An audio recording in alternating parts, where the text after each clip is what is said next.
Hi, Jay Massey here with thecashflowdiary.com with another quick tip about real estate and business. Today, we're going to talk about why what you have is more than enough.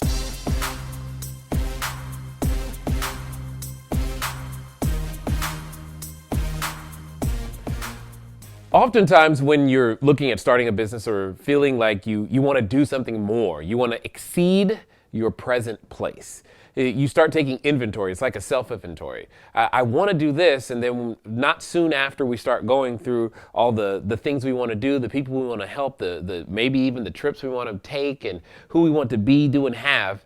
It takes about 15, 20 seconds later, we start thinking of all the things we don't have, we don't possess, how we're not a certain way in order to make business happen. What I found today was an interesting article. On this particular article, it talks about 15 different billionaires who were once dirt poor. I like the way they say that. And one of the first sentences, it says, wealth tends to create more wealth, which I agree with. However, you must also understand that there's a different definition of wealth that you and I may need to use. I submit to you, because you've heard things like, it takes money to make money. That's true, except it's what you call money that's the issue.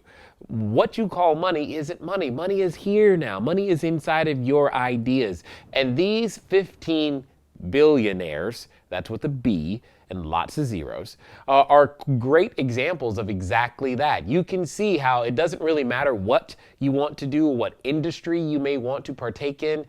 What matters is having the correct idea, and then you can achieve varying levels of net worth. Now, this particular one, I'm very grateful for. I tend to go there quite frequently, and but what I find what's really also interesting is that inside the title it says that he grew up in a housing complex for the poor, if you will. Many of you know I spend a lot of time providing clean, safe, affordable housing to lower income. And it would be interesting to think that by providing real estate, you might be housing the next Howard Schultz. That would be a very, very interesting idea.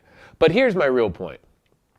All of these individuals, no matter which one you relate to, or if you relate to none of them, understand this particular story. They started with what they had, where they had it. Period.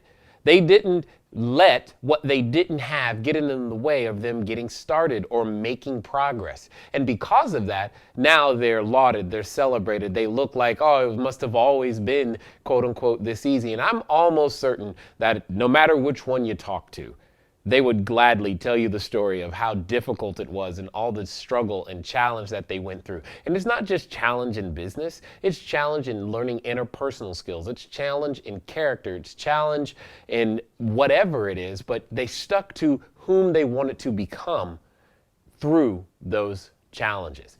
And one of the great things about, business and real estate is that it begins to make of you a bigger, better person than you are today. And therefore, you got a shot.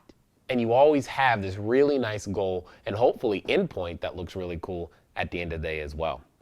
With that being said, feel free to hit the button subscribe if you like this, and we will talk to you soon. Until next time.